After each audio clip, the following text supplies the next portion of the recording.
We cook our collards for Thanksgiving outside on the porch. If you've ever cooked collards, you know why.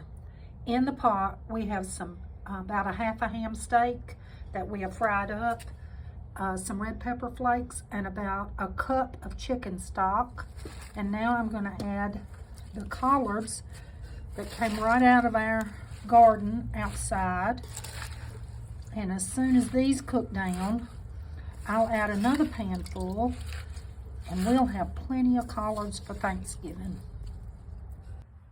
I'm now putting the third and last batch of collards in the pot.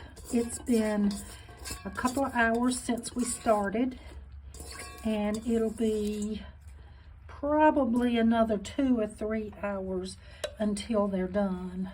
I'm going to pull up some of these cooked ones. You can see how beautifully they're cooking. And I hope that you have collards for Thanksgiving and love them as much as we do.